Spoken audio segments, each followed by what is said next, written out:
And welcome back, everyone, to Who Would Win. This one it comes to us, weirdly enough, from Jason Voorhees, who asked the question, who would win a fight Bloody Mary from the urban legend of Bloody Mary, which is where I got the image from, the movie urban legend, Bloody Mary, or Bloody Mary urban legend, versus Candyman, who is, in essence, a variation on the Bloody Mary myth. Now, before we begin, a little PSA for you kids. Remember, kids, don't think you're better than anyone else or more important than anyone else when it comes to this channel. You're all treated equally. No one's lesser. No one's more important. I say this because I love you guys. All right. The fact that you watch me, you entertain the notion of me entertaining you. I love you guys for it. I do. But that said, there are the occasional viewers, regular viewers, who seem to just think if they keep requesting something over and over again, I'm just going to magically go to it next, when I have openly stated that's not how I do things. So, without naming names, because I don't like to do that. I do not like to just throw this together. If you want to look through the comments and stuff like that and figure out who it is, that's your business. One person continues to say, will you do my request next? Please respond. I don't respond very often to people's comments. If someone's raising a legitimate question or something like that, I will certainly, throw my 2 cents in. And a lot of that comes from like my what ifs. But if someone is just asking me to get to their suggestion faster and then asking for me to respond, I'm not going to do that. Okay. I'm first off, said person, I established in the Q&A, when you asked in the Q&A, why I hadn't gotten to your suggestions yet. I established why that was. You had actually already had a suggestion a few months back, and you saw the length of my book, and no one is more equal than the other, or no one is greater than the other in terms of their necessity. So you're just going to have to wait, and it's going to probably be a while. That's why the week of Who Wins is so important. It lets me get through these faster, but you're gonna have to wait a while. Sorry. Then there's the other person who I'm not gonna name names, but they keep suggesting a certain what if, and they says, look, I've been waiting for like a month. Well, my friend, there are people who've been waiting a lot longer for their what ifs and who would wins. Months to years, in fact.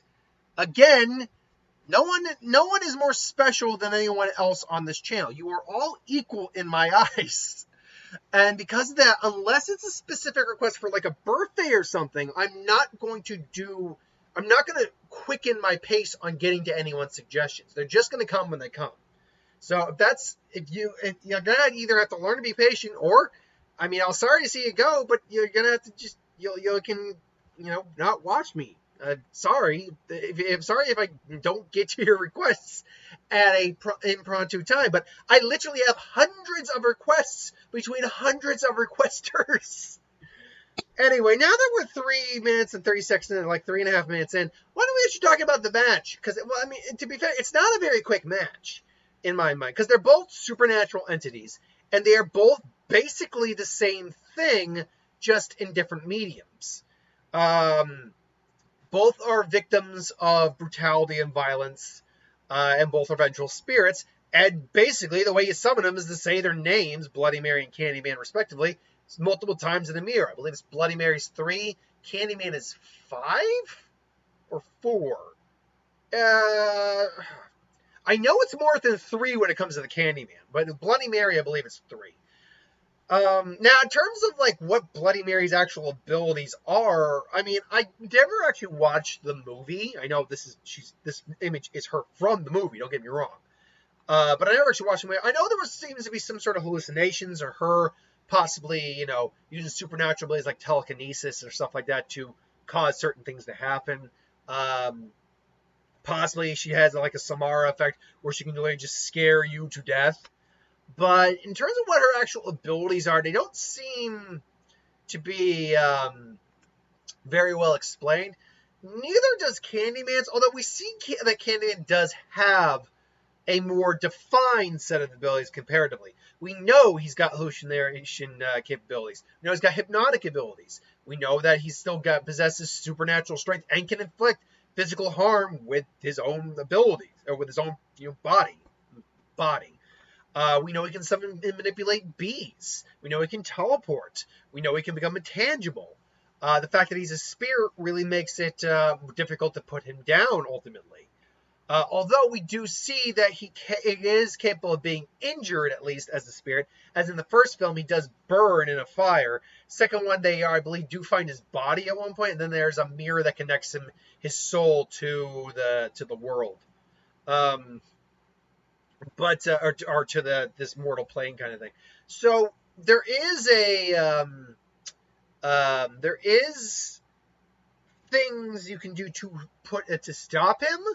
But he's certainly a fearful individual, definitely.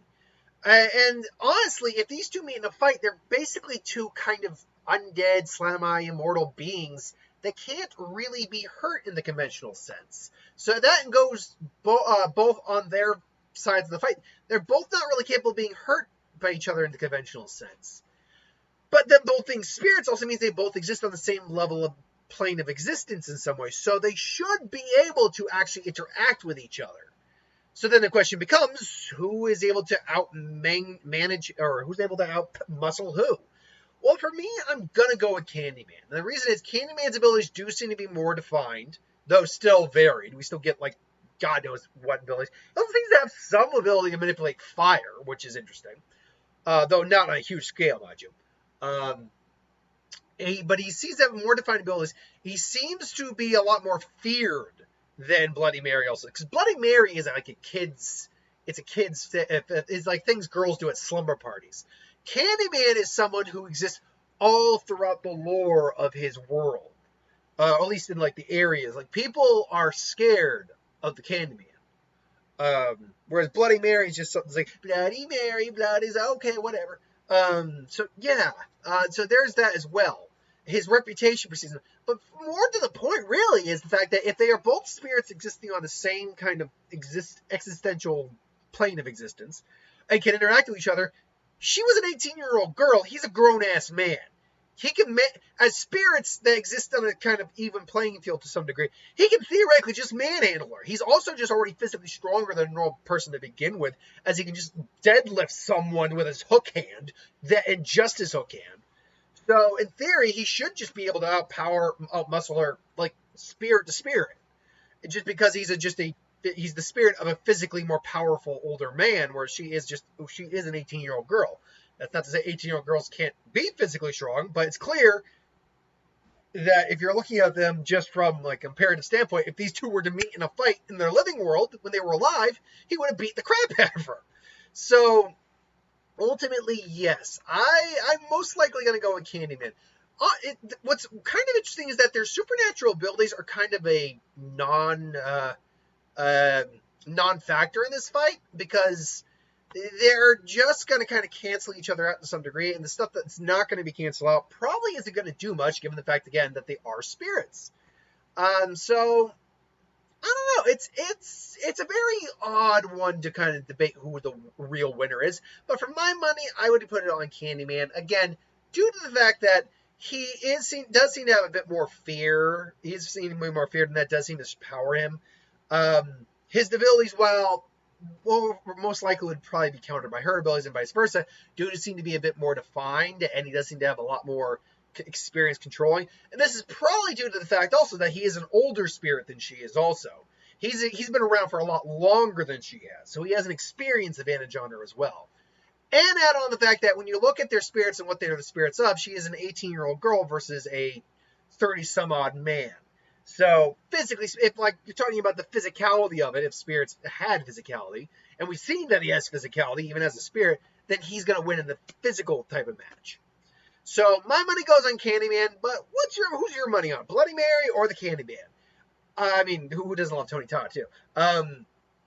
So, either way, let me know in the comments below. But thank you for watching. Hope you enjoyed. I'm looking forward to the reboot, by the way. Technically, it's a sequel, if I'm not mistaken. Actually, that's a good question. Seeing as I'm now done with the video, let me check that real quick. Candyman. Candyman.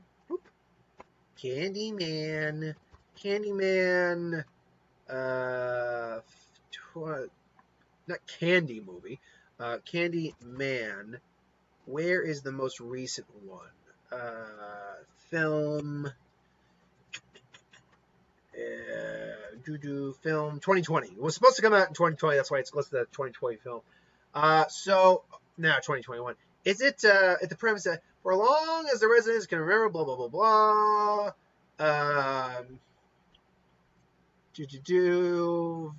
Trying to see if it's see here. A production doesn't say if it's a reboot or a remake or a sequel. From the way I can gather it, it seems to be kind of a mix of them.